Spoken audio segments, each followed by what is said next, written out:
Les agradezco de veras muchísimo, me siento profundamente honrada por estar aquí entre ustedes y, como dije hace un rato, entre mis amigos, algunos que hace mucho no he visto y no decimos hace cuántos años, pero es un verdadero placer y un honor, sobre todo, estar aquí.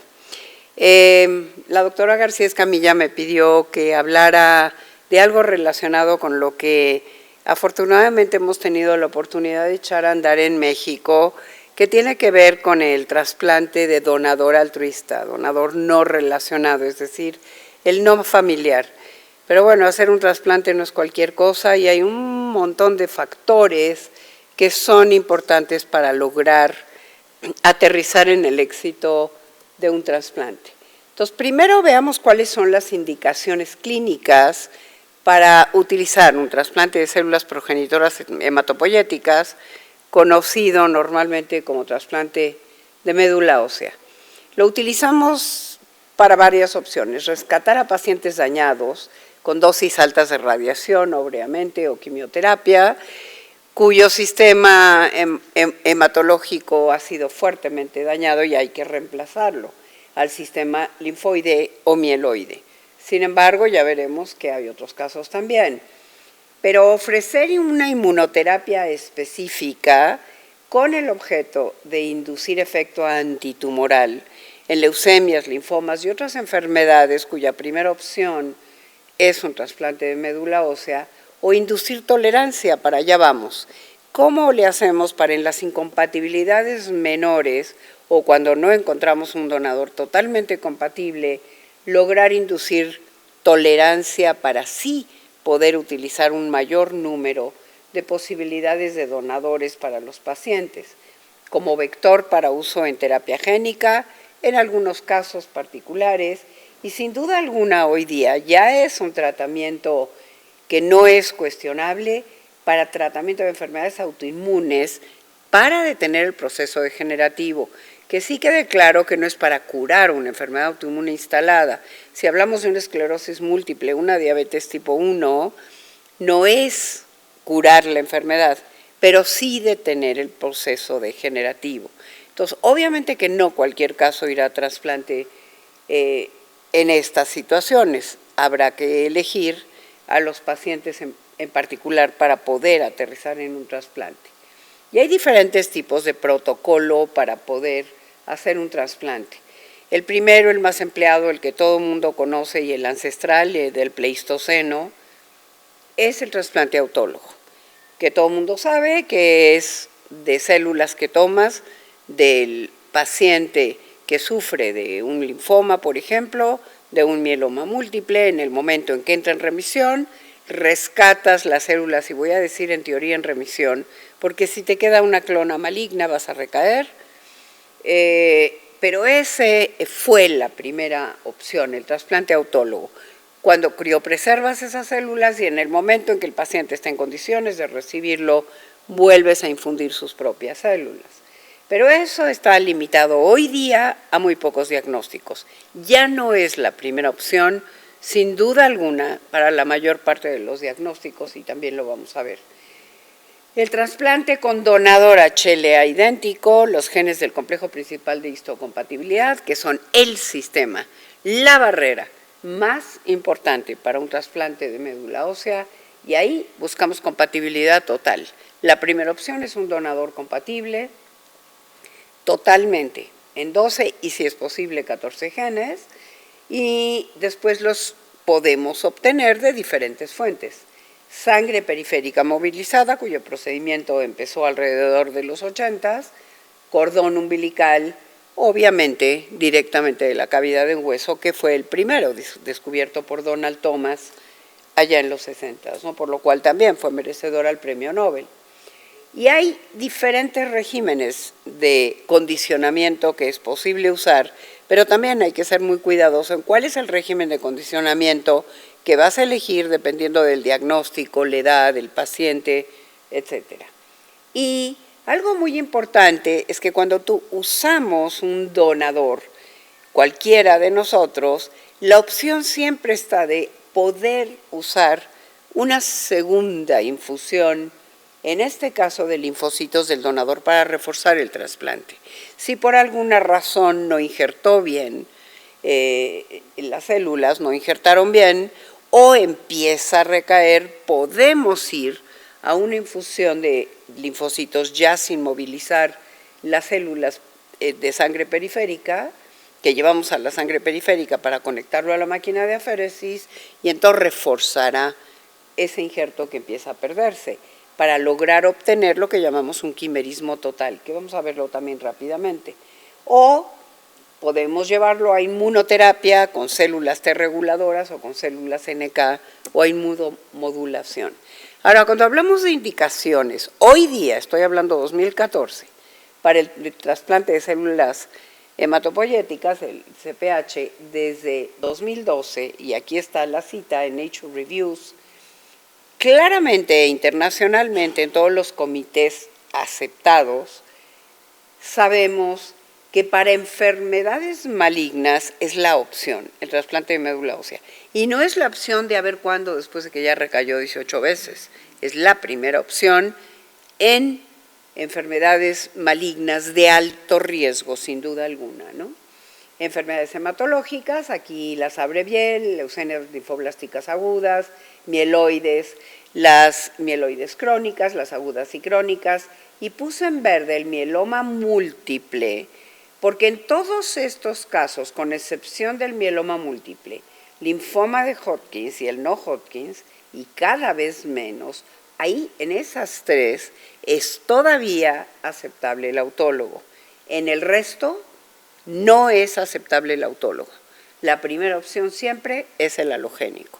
¿Por qué no? Porque la experiencia mundial de todos los trasplantes que se han hecho ha demostrado claramente que no sirve el autólogo, que siempre va a quedar por ahí, sobre todo, obviamente, si es un alto riesgo, va a quedar el gen deleterio, la clona maligna, y el paciente sin duda va a recaer.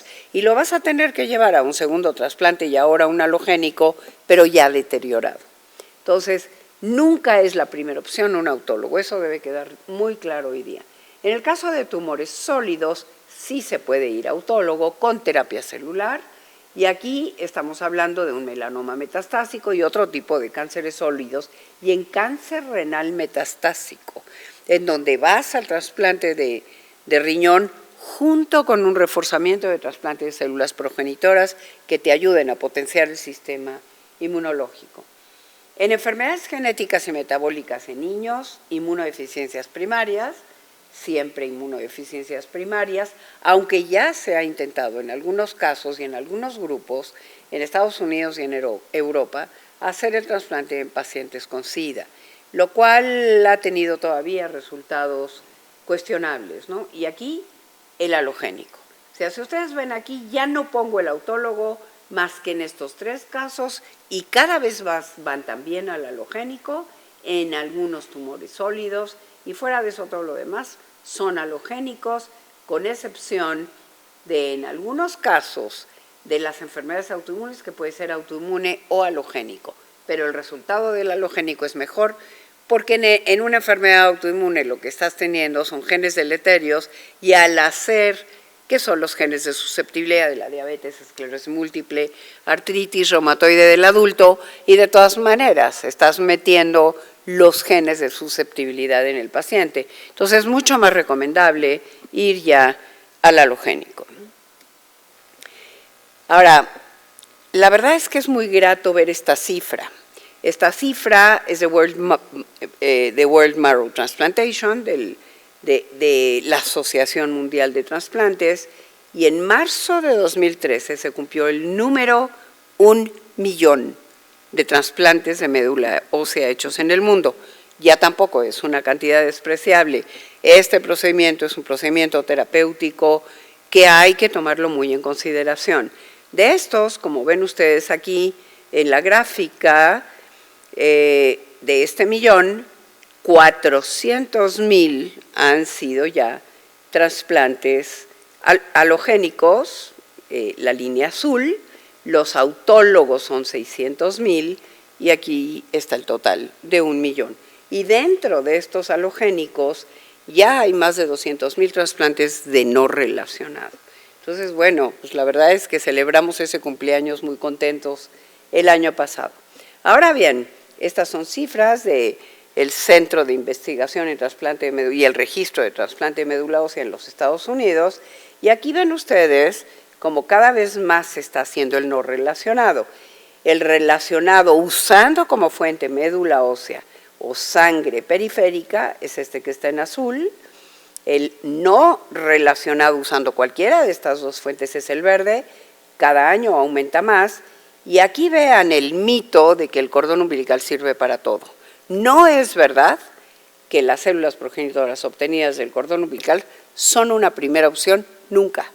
¿Por qué nunca? Ya de entrada, porque si tú quieres hacer un trasplante en un adulto, jamás van a alcanzar las células progenitoras por kilo de peso que se obtienen de un cordón umbilical para un paciente adulto que pese arriba de 30 kilos. Y va a pesar arriba de 30 kilos normalmente. Entonces, vean ustedes que no es la panacea universal, pero sí tiene una indicación importante y hay que valorarla con mucho cuidado. También es mucho más costoso utilizar un cordón umbilical, una célula de cordón umbilical, que un donador no relacionado, debido a que las células de cordón las tienes que tener congeladas a menos 196 grados con un control de calidad muy estricto, que tiene que estar disponible tanto muestras de DNA como de suero, como de plasma, como de segmento del cordón para el centro de trasplante cuando quiera confirmar lo que yo dije en papel que tiene esa unidad, ¿no? Entonces, aquí están también cifras que se han analizado de trasplantes hechos con cordón umbilical, con médula ósea y con sangre periférica, en menores de 20 años y en mayores de 20 años. Y aquí ven los resultados claramente de que en los primeros años en que salió el boom de, bueno, ya tienen la opción de un material de desecho congelado que pueden utilizar, que son las células obtenidas del cordón umbilical, y empezó a crecer la posibilidad de usar cordones.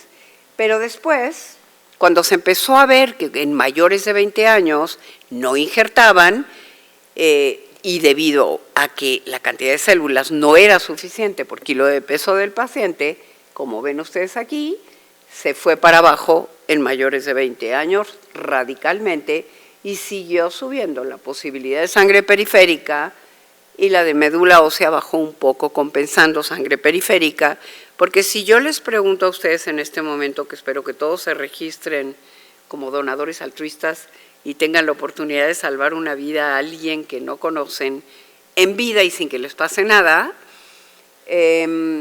si preguntamos aquí, ¿cómo te gustaría donar? Directamente de la cavidad del hueso, de médula ósea o de sangre periférica, conectado a la máquina de aféresis, ¿cuántos me contestarían? Me voy a quirófano, me ponen anestesia en 45 minutos, después de tomar de la pelvis la unidad, a sala de recuperación, te dejamos una noche y te vas a trabajar, no hay ningún problema.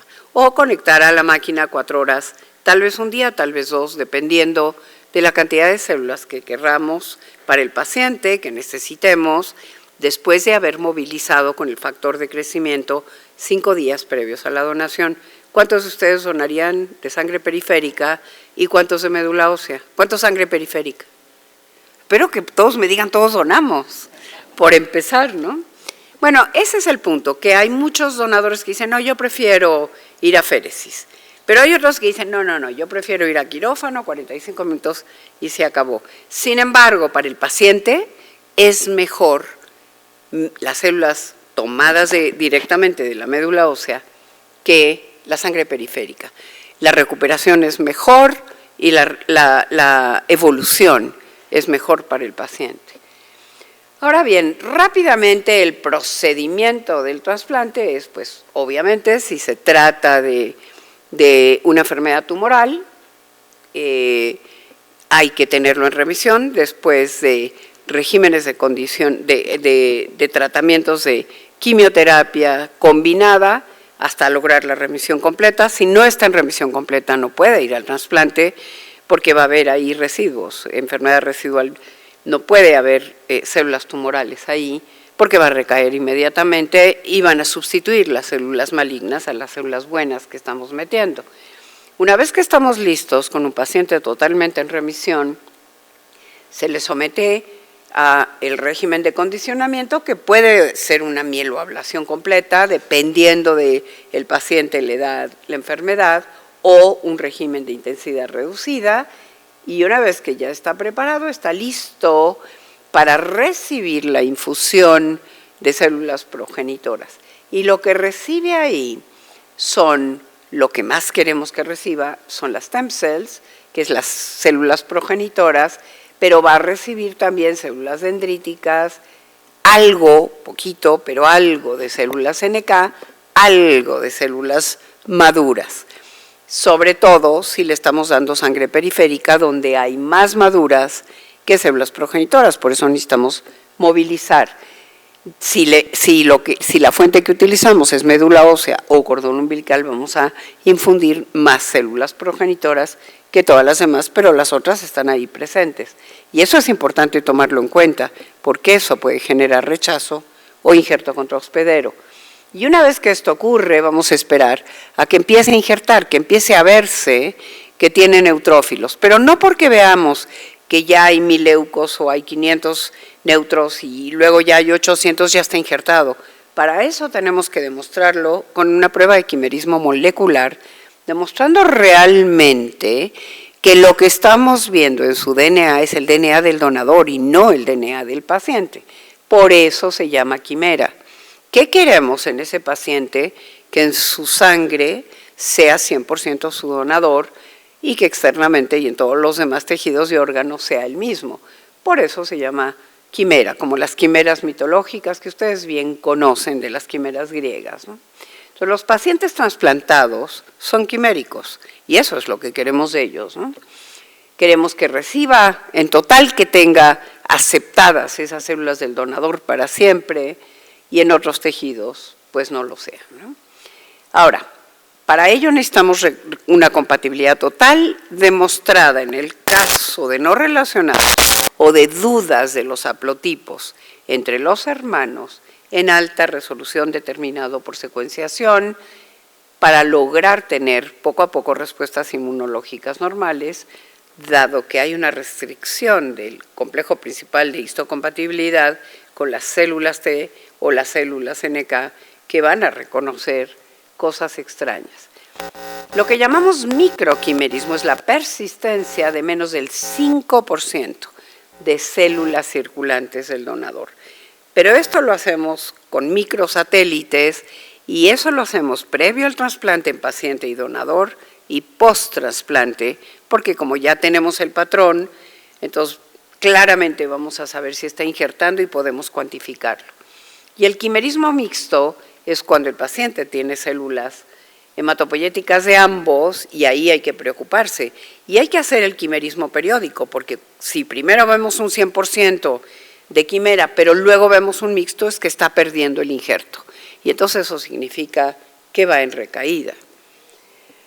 La reconstitución inmunológica es un problema serio, es un factor importante que hay que tomar en cuenta. Si lo que utilizamos es una fuente de sangre periférica, más o menos al día 10 empezamos a ver el injerto, empezamos a ver que el paciente empieza a tener algo de leucocitos y un poco de neutrófilos. Si es médula ósea es más tardado, aproximadamente en 2 semanas, 17 días. Si usamos células de cordón umbilical es una verdadera tragedia, porque puede ser hasta 45 días, el promedio es 25 días. ¿Qué quiere decir eso? Que vamos a tener al paciente aplásico totalmente por un periodo muy largo y está entonces mucho más sujeto a infecciones y por lo tanto a riesgos de mortalidad mucho más altos. Y todavía en este país y en países como los nuestros, la primera causa de muerte post-trasplante son las infecciones. Entonces, ojo, que la recuperación celular, mientras más rápida sea, mayores probabilidades tendrá de no infectarse y de no tener complicaciones por infecciones. Ahora, la recuperación celular es importante saber qué células del aparato inmunológico son las que van recuperándose. Las NK que ustedes saben que son las killer, asesinas naturales, se recuperan muy rápido, aproximadamente en un mes. Los linfocitos B que producen anticuerpos y que van a defender al paciente en contra de infecciones no intracelulares, extracelulares, tardan 3 meses, de manera que el paciente está desprotegido contra ese tipo de infecciones durante un periodo largo. Pero los linfocitos T llegan a tardar hasta 1 año en recuperarse, así que contra infecciones de tipo intracelular está totalmente desprotegido durante periodos muy largos, o sea, virus que son intracelulares y otro tipo, bacterias intracelulares, etcétera. Entonces, ojo, un paciente de este tipo tiene que estar verdaderamente aislado hasta por periodos de 1 año. Y eso no es fácil desde el punto de vista psicológico, ni para el paciente ni para los familiares. Y la IgG tarda alrededor de 1 año en recuperarse. Entonces, la reconstitución inmunológica innata y adoptiva es a lo que me referí hace un momento, ¿no? Y ahí, pues, obviamente que si estamos nosotros injertando, tratando de lograr el injerto con las células inocentes, células sanas, células progenitoras, estas van a dar lugar a células NK, de las células progenitoras de las CD34 positivas, pero no CD38, vamos a tener el desarrollo de la mielomonocítica y de ahí a neutrófilos, basófilos y eosinófilos. De aquí vamos a la serie monocítica, a las células dendríticas, que son las campeonas en presentación de antígeno, y la inmunidad innata, que son las casi NKs, es la recuperación más rápida. La más lenta son las células T y, como les dije, las B en 3 meses. Entonces eso hay que tenerlo en cuenta. Ahora, ¿cuál es el factor central? Les dije el MHC, compatibilidad en los genes principales de histocompatibilidad. ¿Por qué les pongo esta gráfica? Porque hasta 2011, y ya salió 2012 y 2013, vean cómo ha crecido el conocimiento alélico. Es decir, si nosotros hablamos de las probabilidades de tener combinaciones haplotípicas a nivel de antígeno de la proteína HLA, las probabilidades de combinaciones diferentes que existen en la población mundial, en todas las poblaciones y grupos étnicos, es de 9.7 millones de probabilidades de combinaciones distintas de genes y por lo tanto de individuos genéticamente diferentes. Pero si hablamos a nivel alélico, a nivel molecular, el potencial de haplotipos probables es de 13.8 billones de probabilidades de haplotipos diferentes.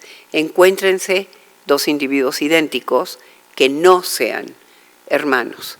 Está prácticamente en chino. Si la probabilidad en la familia es 25%, pues imagínense que encontrar un donador compatible fuera de la familia es muy difícil si no tenemos millones y millones y millones de donadores de todos los grupos étnicos registrados en los diferentes registros mundiales. Entonces, cuando empezó la descripción de los antígenos HLA, lo que ustedes ven aquí en amarillo es la proteína, los antígenos HLA. Pero vean, esto no se ha movido realmente. O sea, a 2011 prácticamente son los mismos números de antígenos que existen en A, locus A, B, C, D, R, D, Q y D, P. Pero ahora vean cómo a cada rato estamos describiendo alelos nuevos, variantes alélicas nuevas. De hecho, nosotros hemos publicado ya como 6 o 7. Entonces, aquí pueden ver a enero de 2014, el locus, estos son los llamados genes clase 1, genes clase 2, en el locus A, B y C, que son los clásicos, la cantidad de alelos que existen. Más de 2.000 del A, más de 3.000 del B, más de 1.848 del C. Y para acabarla de amolar, lo que puse entre paréntesis son alelos nulos, alelos que puede tener cualquiera de nosotros, pero que no se expresan. Entonces no los vemos a nivel serológico, pero sí existen y esos van a generar un problema de incompatibilidad que no estamos viendo expresado, pero que existe a nivel molecular. De manera que el total de variantes a nivel molecular de HLA son 7.303 más los alelos nulos, este es el gran total, 7.565. Y en el locus, en clase 2, los clásicos, estos son los no clásicos, los que están en la interfase materno-fetal y que tienen otro tipo de funciones. Estos, los clásicos, son los DRB1, los DRB3, 4 y 5, los de QA y de QB y los de PA. Estos codifican para moléculas editoras y chaperonas del procesamiento del antígeno, y los MICA y MICB tienen que ver con la activación de células NK interacción con genes KIR, que también tienen que ver en el trasplante. De manera que aquí, si vemos también todo lo que hay, llegamos a un total de casi ya 2.000 alelos, que ahora ya son 2.000, un total de casi 10.000 variantes alélicas. Es una barbaridad, y mientras sigamos describiendo alelos nuevos, pues estaremos muy divertidos, ¿no? ¿Cómo los heredamos? Pues la mitad de la información del padre y la mitad de la información de la madre. Esto es un ejemplo de los que tenemos, cada quien tiene un alelo de locus A y un alelo de la madre y otro del padre, de manera que heredamos siempre una mitad de la información de la madre y otra del padre. Este es un ejemplo. ¿Por qué les puse este ejemplo así? Porque este es el hijo 1, 2, 3, 4 y 5. ¿Qué probabilidades hay de tener hijos idénticos en cualquier familia, de cualquier grupo étnico, sea pequeña o sea grande? Vean ustedes, es A con C, A con D, B con C y B con D, y no hay más. De manera que las probabilidades de tener hermanos idénticos son 25%, nada más. A veces hay familias pequeñas y los dos son iguales, y a veces hay familias de 10 y ninguno es idéntico al paciente. Pero cuando hay un recombinante, si este fuese el paciente, por ejemplo, y aquí hubo una recombinación durante la meiosis, este cachito del cromosoma C se pegó al D y este es el que heredó, esta hija heredó el B del padre y es un recombinante porque heredó el 0101 más este cacho, pues está imposible que encuentre ya un donador dentro de la familia, ¿no? Porque ahora ya tiene una diferencia sin duda alguna con cualquiera de los hermanos. Entonces, el grado de compatibilidad es la barrera y el factor más importante. Entonces, el donador que me encantaría tener para un paciente es un gemelo idéntico. Bueno, pero pues gemelos idénticos son los menos, por supuesto, ¿no? O un autólogo en el caso de que haya la posibilidad por el diagnóstico de un autólogo. La siguiente opción, y es la mejor, es un hermano HLA idéntico, que recuerden que solo tendremos la posibilidad del 25%. Si no lo tenemos, podemos buscar en lo que llamamos familia extendida, que son los padres. Si la madre y el padre pertenecen no solo al mismo grupo étnico, sino a la misma región y es un grupo endogámico, etcétera, que eso solo lo encontramos en los grupos que viven en aislamiento, en ningún otro grupo humano, como por ejemplo los aborígenes australianos o amerindios que viven muy aislados, o las tribus en Asia o en África alejadas. Solo en ellos podríamos encontrar que a lo mejor encontramos donadores compatibles, pero nosotros hemos visto en algunas familias mexicanas, ya van como 8, en donde el padre y la madre tienen ciertos alelos o tienen tanto parecido que sí hemos logrado trasplantar con una o dos diferencias un hermano con el otro, aunque no sea totalmente compatible, porque los papás se parecen mucho, o son primos hermanos o alguna cosa de ese tipo, ¿no? O pertenecen a una región endogámica, ¿no? Sí los hemos hecho con buenos resultados. Y la siguiente opción es el donador no relacionado idéntico en A, B, C, D, R y D, Q y en ocasiones en DP. Y la siguiente opción, dependiendo del caso, de la edad, del diagnóstico y el peso, una unidad de células de cordón umbilical idéntica o con la cantidad de células, más de la cantidad de células por kilo de peso que se requiere y con nunca más de 2 diferencias a nivel alélico para el paciente. Uno de los factores muy importantes y complicaciones más serias es el injerto contra huésped. ¿Qué pasa en el trasplante? El trasplante es tener el sistema inmunológico extraño en el cuerpo del paciente. Entonces, hay dos opciones: que las células T del paciente rechacen a las células progenitoras del donador, y como el donador también tiene células T, como lo vieron hace un ratito, pues la otra opción es que estas células T rechacen al paciente, aun cuando sea idéntico en antígenos mayores de histocompatibilidad. En el complejo HLA puede tener diferencias en antígenos menores, en los MHA, que son los antígenos menores, en genes KIR, o la diferencia entre presencia o ausencia de citomegalovirus genera reactividad cruzada entre ciertos péptidos del alelo HLA y el citomegalovirus. Entonces, ojo, aquí tenemos dos problemas: el rechazo y el injerto contrahospedero, la H. Ahora, la evolución relacionada con la selección y con el paciente depende de muchos factores: la edad del paciente, el diagnóstico, la severidad de la enfermedad, la compatibilidad HLA, el momento en que estamos tomando a un paciente en primera remisión, segunda, tercera, en recaída, en remisión parcial, absoluta. Si el paciente entra en primera recaída, dependiendo del diagnóstico, tiene 80 o 90% de posibilidades de sobrevivir libre de enfermedad a largo plazo. Si el paciente entra en tercera recaída, las posibilidades se vuelven menores, realmente menores, de llegar a sobrevivir. Y evolucionará a injerto, o a H, o a injerto contra leucemia, que eso es lo que queremos.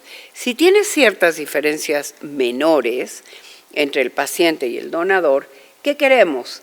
Que el injerto ataque a las células residuales de leucemia que puedan estar en el trasplante.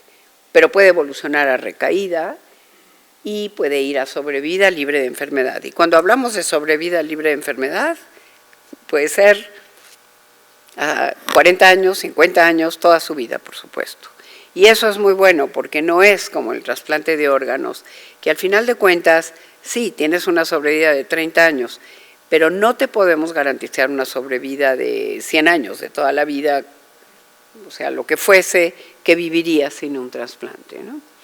Ahora, ¿qué hacemos nosotros y qué se hace por estándar internacional?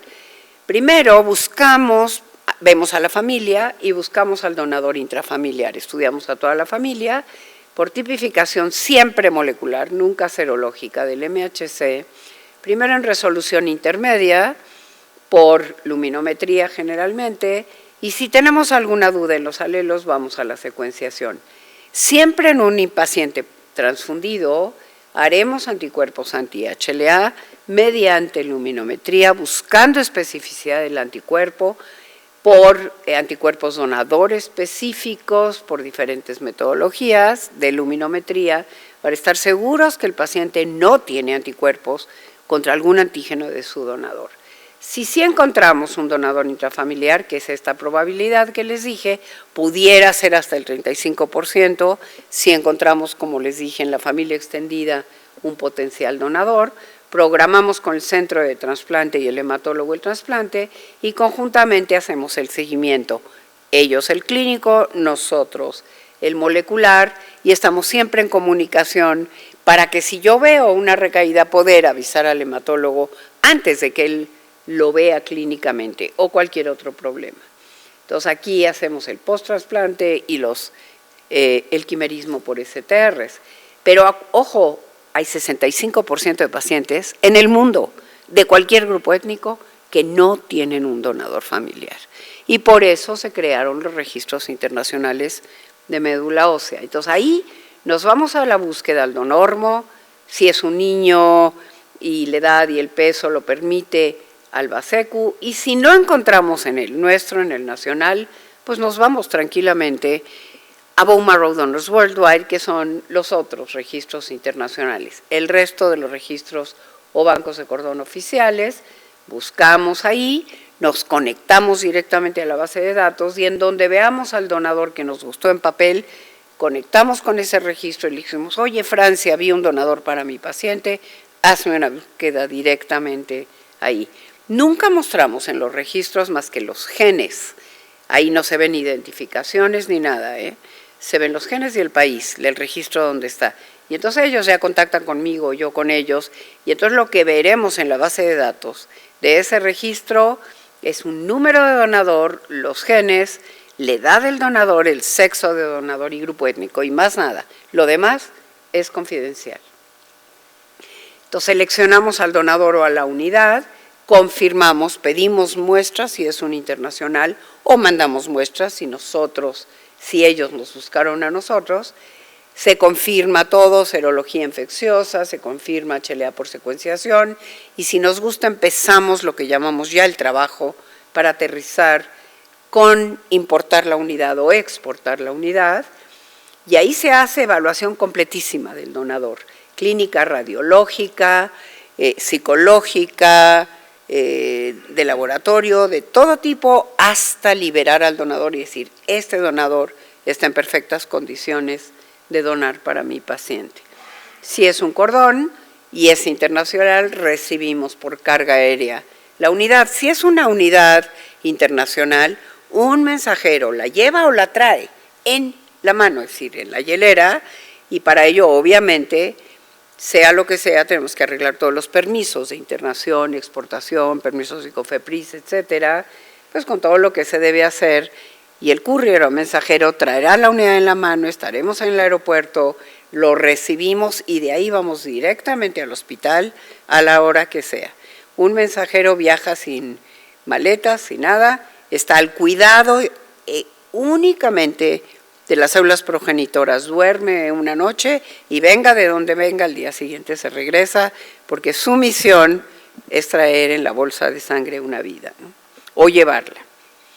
Entonces, si se trata de un cordón, sí lo recibimos en el contenedor de nitrógeno líquido por carga aérea a menos 196 grados, obviamente con todos los trámites debidos, el agente aduanal lo saca, lo lleva al laboratorio o lo reciben en el otro lugar, se verifica, se pone en nuestro tanque de nitrógeno y entonces le avisamos al centro de trasplante, ojo, ya estamos listos, ya puedes meter al paciente a acondicionamiento.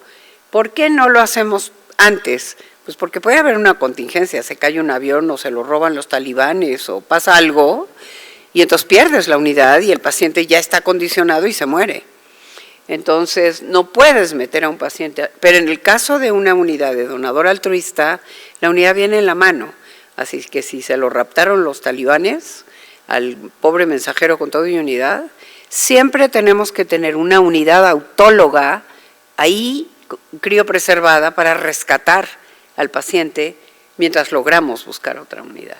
Entonces siempre tenemos que tener en la mente contingencias que pueden obviamente no estar en nuestras manos.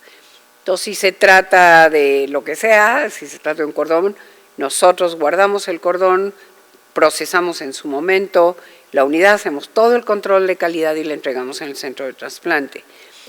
En los donadores que recibimos o enviamos, hacemos todo el control también de donador no relacionado, células CD34, totales nucleadas, esterilidad, viabilidad, etc.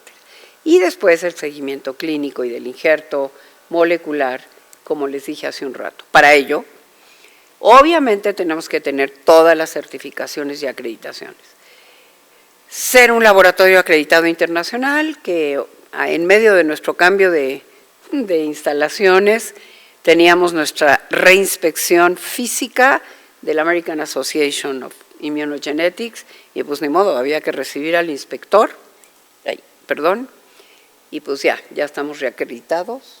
Ahí ya no veo la flechita, aquí creo. Estamos ya reacreditados otra vez por otros 2 años para todo lo que tenga que ver con trasplantes, tanto de donador vivo como donador cadavérico, de trasplante relacionado como no relacionado y cualquier propósito clínico hasta el 2016. Somos miembros de la Asociación Mundial de Registros Bone Marrow Donors Worldwide desde 1998, el Donormo y el Basecu desde 2002. Como les dije, esta es nuestra acreditación, estamos aprobados por COFEPRIS para procesamiento y criopreservación como banco de sangre con este giro desde 2005. Somos un centro cooperador oficial del registro más grande del mundo, que es el americano, el National Marrow Donor Program, desde 2005.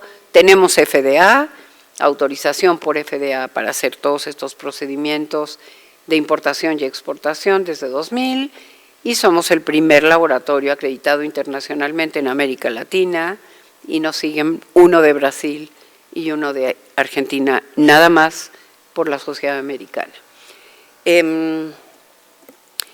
Trabajamos con 328 centros internacionales y nacionales, públicos y privados. No hay ninguna diferencia, los pacientes estén donde estén, hay que tratar de salvar vidas, ¿no? Del Seguro Social, de donde sea, de cualquier hospital. Con 28 países distintos donde están todos estos centros, como ven, Europa, India, Inglaterra, Nueva Zelanda, Latinoamérica, de todos lados, Israel. No tenemos ningún problema ni para recibir unidades ni para enviarlas. Hoy día hay 23, casi ya 24 millones de donadores registrados. Si ustedes se meten a la página de WMDA, cada día van a ver cómo sube el número de donadores que estamos metiendo los registros oficiales que pertenecemos a la red mundial. De los bancos hay hoy día 606,000 unidades guardadas en los bancos que están incluidas dentro de este total de 23 millones de donadores que suman a los casi 23 de donadores altruistas y las unidades. Y donde ven las estrellitas es donde estamos los registros. El de México es el único y es este, Donormo. Tenemos hoy casi ya 16,000 unidades, eso es nada, de 23 millones. Necesitamos que todos ustedes se registren y nos hagan mucha difusión. En cambio, en Australia, donde viven casi puros canguros, pues hay 1,5 millones de donadores registrados. No es justo que en México, habiendo tanta gente, habiendo más de 20 millones, 22 millones de habitantes, solo tengamos 15,600. Y de los bancos, hay 72 registros en el mundo y 47 bancos altruistas. El único registrado es el nuestro, y en Latinoamérica el de Brasil. Aquí tenemos el análisis que hizo WMDA, 46%, a pesar de las 400 unidades que tenemos de cordón, que hemos crecido. Trabajamos con 22 centros de captación de donadores altruistas en la República, ya sea en universidades, hospitales e instituciones de salud pública o laboratorios privados. Nuestro centro de captación en el DF hasta ahora son todos los laboratorios Solarte, en el Estado de México es la UAM y así, ¿no?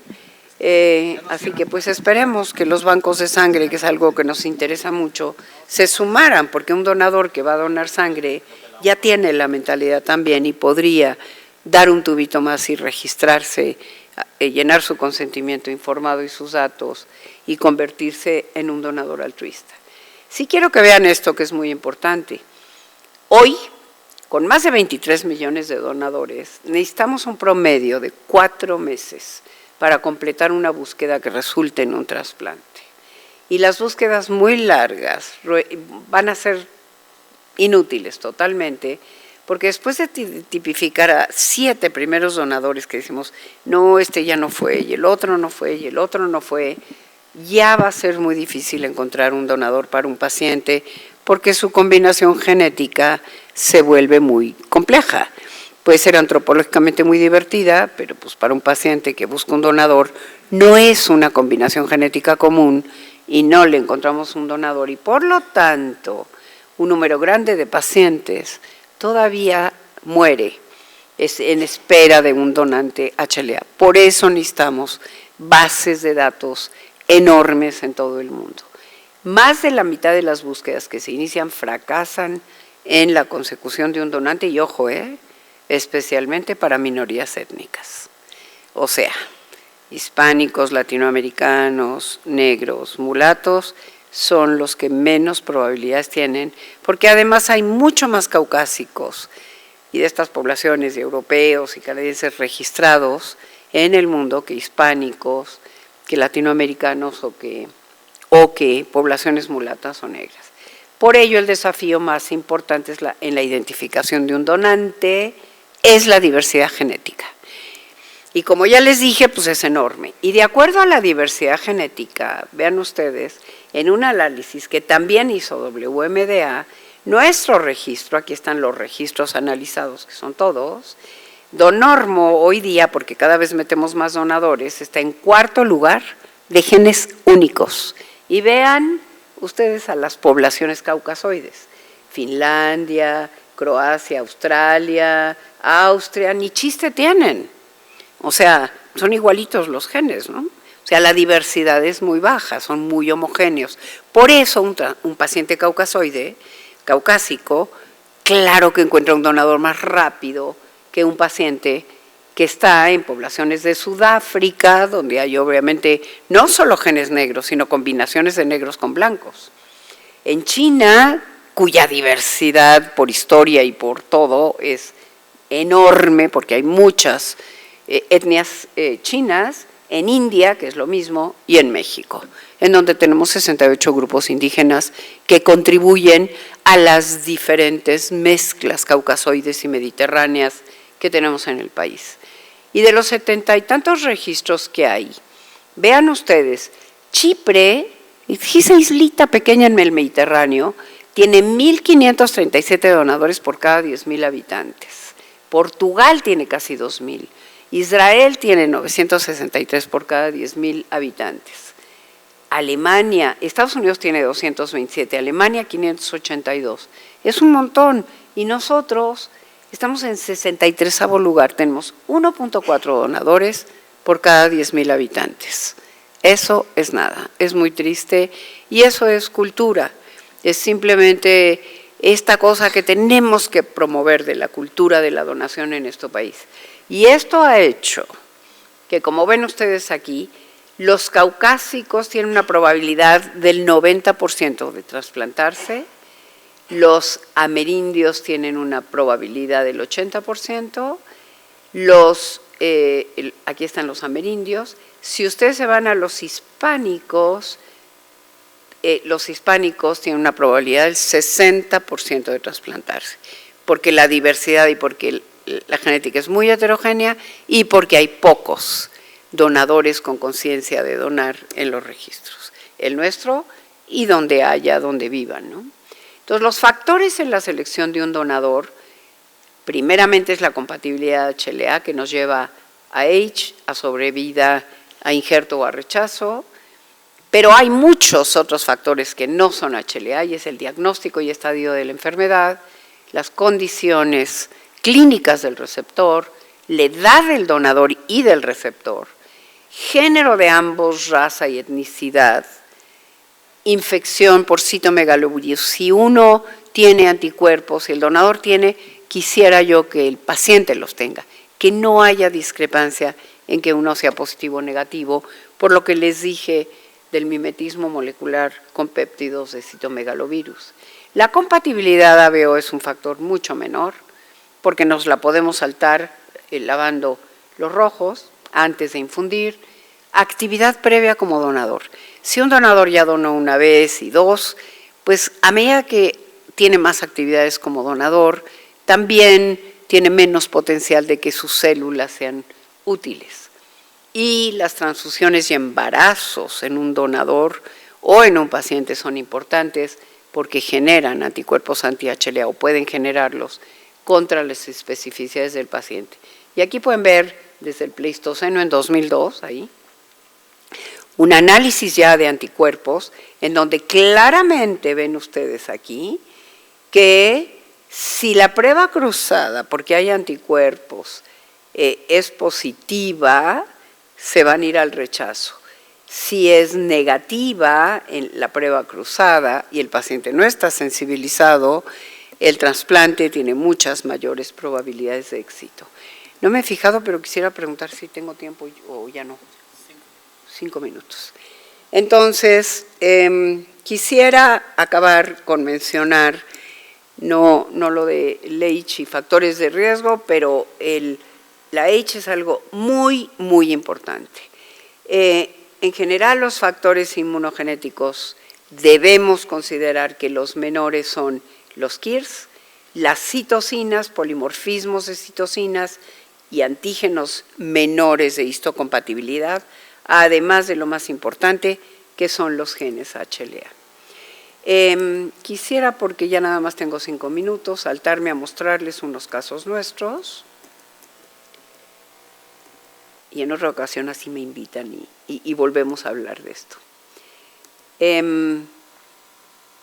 ¿Qué queremos? Compatibilidad HLA, que es absolutamente relevante, es el factor más crítico, pero algunos factores no son modificables, los del paciente, el estadio de la enfermedad, es en partes potencialmente controlable.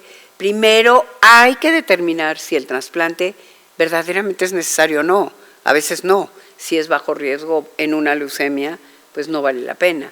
Después proceder con el mejor donador encontrado, aun cuando tenga una o dos diferencias a nivel alélico, y no existen datos que sugieran qué hacer cuando hay un donador no relacionado totalmente compatible, o si es preferible seleccionar a este o a un hermano compatible que sea más viejo o más enfermo. Entonces, eso no se ha valorado. Y las incompatibilidades más importantes son clase 2 de RB1 y son menos tolerables que las de clase 1B o C. De un número ya bastante más grande que este de trasplante, se ha visto que 30% de las incompatibilidades serias son en B o en C, y cada incompatibilidad que se agrega se asocia con un 10% más de disminución de sobrevida, y la disminución absoluta es más intensa en pacientes en estadios tempranos. Para terminar, quiero mostrarles este caso y otros más y ya acabamos. Este es un chiquito con osteopetrosis del Hospital Gabriel Mancera, que trasplantamos pues, hace como 10 años ya. Él venía de la Sierra de Puebla, no tenía un quinto, conseguimos el dinero para él. Encontramos una unidad de células de cordón umbilical en un banco internacional, véanlo un año después, con una enfermedad genética, caminando ya y feliz de la vida, ¿no? Este es el doctor Rubinstein, el descubridor, coordinador y todo de los bancos altruistas de cordón umbilical, el director del Placental Blood Program de Nueva York. Él tiene guardadas 54,000 unidades altruistas en este banco, de la cual hemos hecho 45 trasplantes nosotros. Cari le está dando aquí un reconocimiento al doctor Rubinstein, que vino a México a una de las cenas de gala con Fernando de la Mora. Y aquí la ven a los 19 años, ella se trasplantó a los 6, una leucemia mieloide aguda con unas células de cordón del banco, y ahora pues ya va para la universidad, ¿no? Y pues tiene todo un futuro. Esta es una donadora altruista que donó en 2012 y le dio la oportunidad de vivir a un paciente de otro país, y le tuvimos que poner un catéter porque ya sus venas no daban, y dijo: yo del hospital no me muevo hasta que no cumpla con mi misión. Eso es un ser humano comprometido con la vida y el ayudar a los demás, ¿no? Y ella está perfectamente bien, no pasó absolutamente nada, y el paciente al que ella le ayudó a vivir vive gracias a ella, ¿no? Y ella no sabe quién es, ni el paciente tampoco. Este es un caso muy lindo, y ya lo voy a decir quién es. Él es un piloto de Aeroméxico que le salvó la vida a Daniela, y aquí se conocieron. El doctor Ovilla hizo el trasplante en el Hospital Ángeles de las Lomas, ellos juntaron los fondos, él es un donador del Donormu, véanlo aquí muy guapo, aquí está donando. Tenía miedo de donar y le dije yo: bueno, el colmo que viajas como loco todos los días, 4 viajes en avión, y no le tienes miedo a que se caiga el avión, pero sí a que te conecten a una máquina. Y bueno, ya le dio vergüenza, ¿no? Obviamente donó muy contento y le salvó la vida a Daniela. Daniela se trasplantó en 2004, tiene 10 años trasplantada y ya tiene un doctorado en historia, tiene una vida y está en España, feliz, haciendo un posgrado. Y bueno, esta fue la sesión de los Kleenex, ¿no? A la madre, cuando le dijimos: y bueno, ¿y qué va a hacer cuando conozca a su donador? Me dijo: lo apachurro, lo mato, no sé qué hago. pero fue una cosa que es indescriptible. Y lo que él dijo cuando conoció a Daniela es, él la buscaba cuando la vi, cuando en Bellas Artes, y cuando la buscaba yo dije, bueno, ¿y qué buscas? Busco a mi paciente. Le dije, ya la verás en el estrado. Y de pronto se paró y dijo, es esa chica de blanco. Y bueno, yo casi me desmayo porque pues sí era ella, ¿no? Y cuando él se dio cuenta que era ella, la que él había identificado de inmediato, en el estrado dijo, sangre llama sangre. O sea, estuvo muy lindo. Este chico acaba de donar en agosto de 2013 para un paciente de Estados Unidos. Aquí lo ven, muy contento con la unidad que acaba de donar en el banco de sangre del ABC. Y aquí ven a la mensajera del centro de trasplante con nuestro agente aduanal en el aeropuerto ya con su unidad, saliendo el mismo día de la donación y en la noche, mañana siguiente ya el paciente estaba trasplantado. Pues bueno, esta es una paciente de cancerología que también recibió un trasplante no relacionado internacional, ayudamos a conseguir los fondos y está con su esposo aquí pues ya 2 años después del trasplante. Y no me queda más que agradecer a mi grupo de trabajo de la Fundación, a Julio Bracho que pues, y Fernando de la Mora y los que nos apoyan en esto, darles las gracias a ustedes por la paciencia e invitarlos a que nos ayuden con la difusión y ojalá que a algunos de ustedes les interese asistir a nuestro 33 curso teórico-práctico de inmunogenética o de genética molecular, que es acreditado por Facultad de Medicina de la UNAM, por el Consejo Americano de Inmunogenética, y que funciona como materia optativa para maestrías y doctorados y acredita, ¿no? Muchísimas gracias por su paciencia.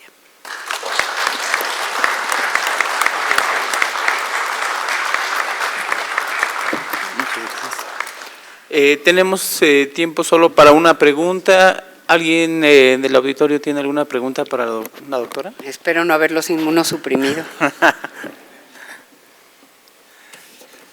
¿Comentarios? ¿Preguntas? Diga, sí.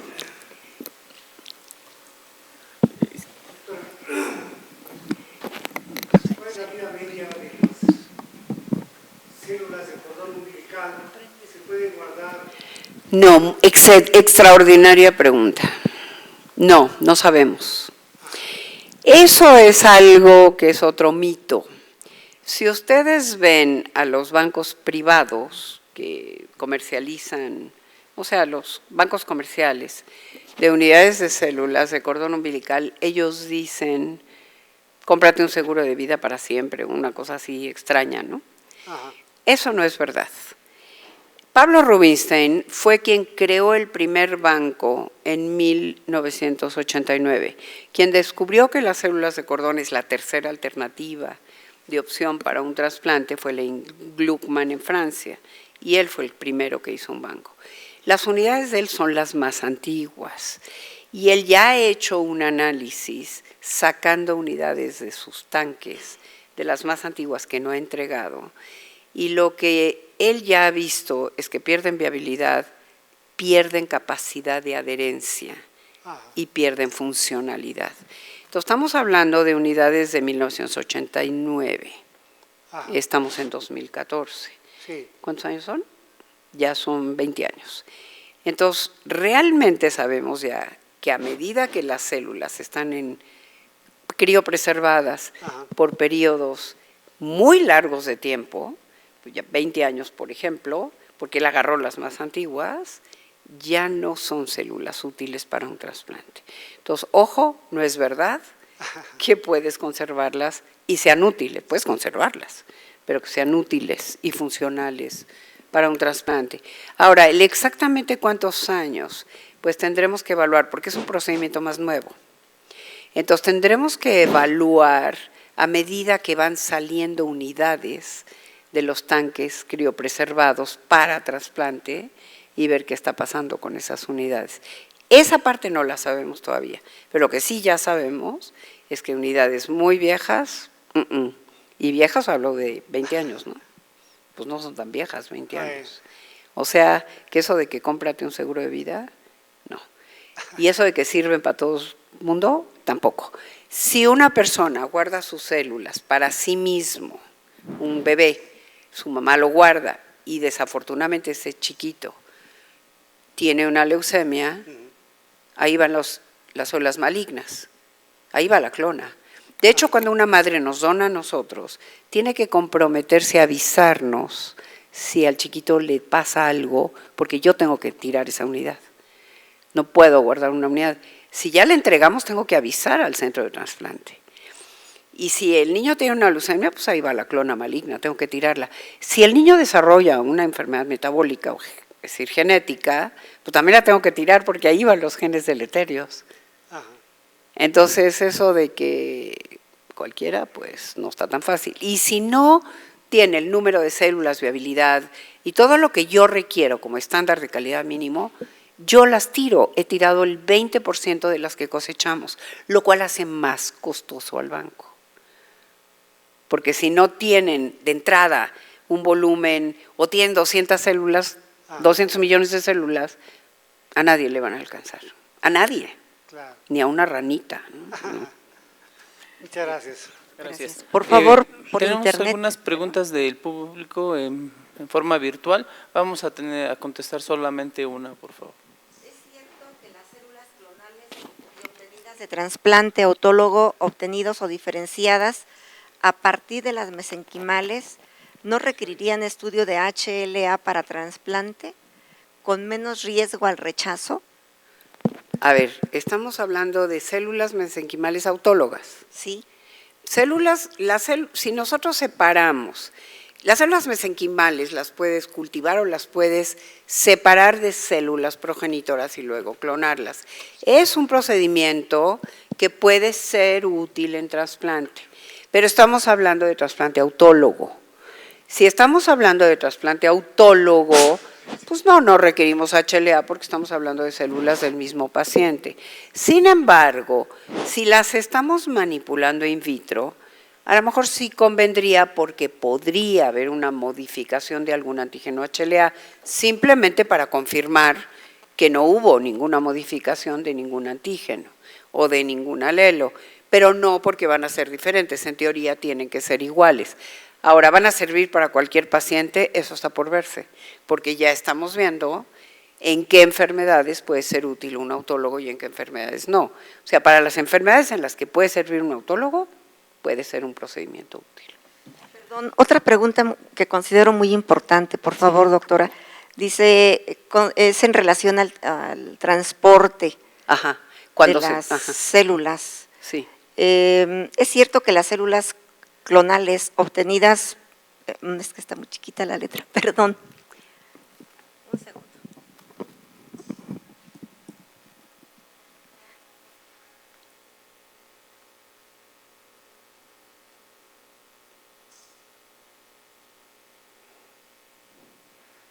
¿Cuáles son las posibles consecuencias en la movilización de células madre por aféresis en niños sanos para donación halogénica en comparación con la donación de otras fuentes?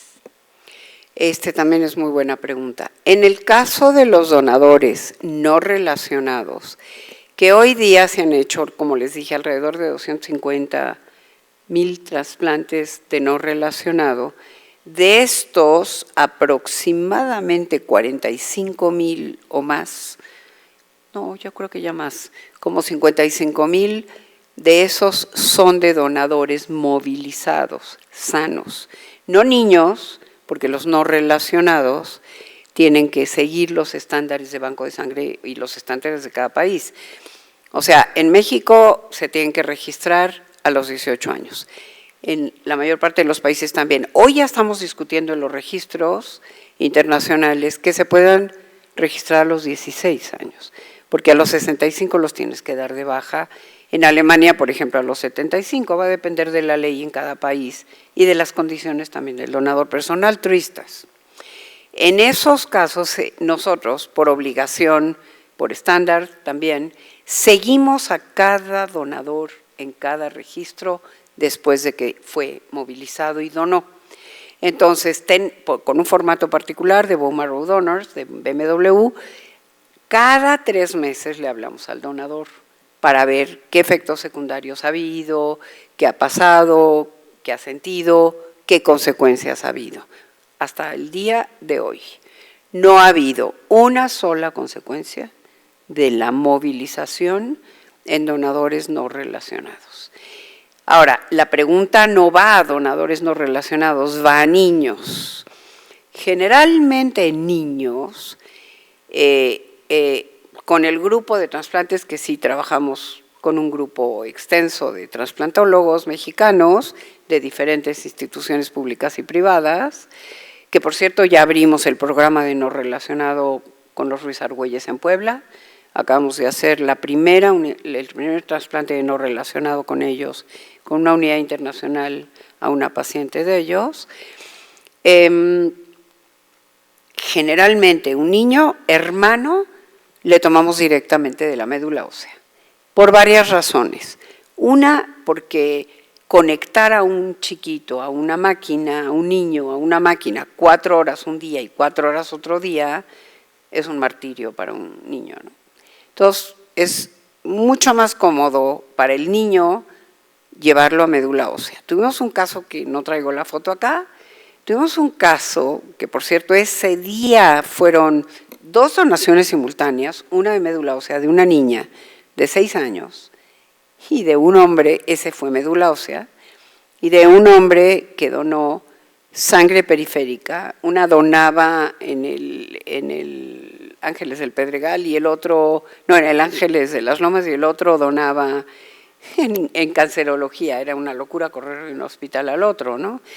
Pero ambos estaban donando para sus hermanos, mexicanos obviamente, que vivían en Estados Unidos. La chiquita tenía un hermano en Kansas, que él nació allá, él era gringo, porque típicas historias de los padres y los inmigrantes mexicanos, que los padres dejaron a la niña acá con sus familiares y se fueron allá a trabajar, a buscar sustento, se quedaron en Estados Unidos y allá nace el chiquito. A los 8 meses le dio un SCID, una inmunodeficiencia severa combinada, y me contactaron del centro de trasplante, me pidieron que estudiara a la niña, estudiamos a la niña y al paciente, nos mandaron sangre del paciente, era compatible.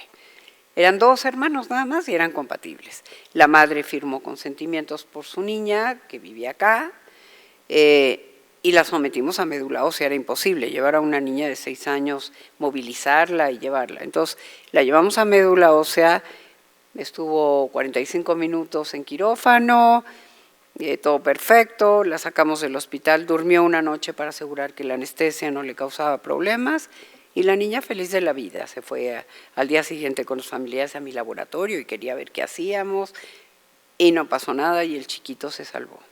El niño está vivo y está bien. Y al mismo tiempo, otra persona donaba en cancerología, a él sí se le movilizó, sangre periférica para su hermana con leucemia en Atlanta. Y vinieron los 2 mensajeros y cada uno se llevó las unidades, uno a Kansas y la otra al revés, una lo llevó acá y el otro lo llevó allá, y perfecto, y se trasplantaron. Y conste, no fue para americanos, fue para pacientes mexicanos que viven en Estados Unidos. Entonces, yo creo que el programa es tan importante que no es solo no relacionado, sino es ayudar a nuestros hermanos mexicanos, que les recuerdo que hay más de 25 millones de mexicanos en Estados Unidos y un montón de pacientes enfermos allá, cuyos familiares están acá. Pero volviendo a la pregunta, entonces en niños casi no lo hacemos. Los niños sanos van a donación de médula.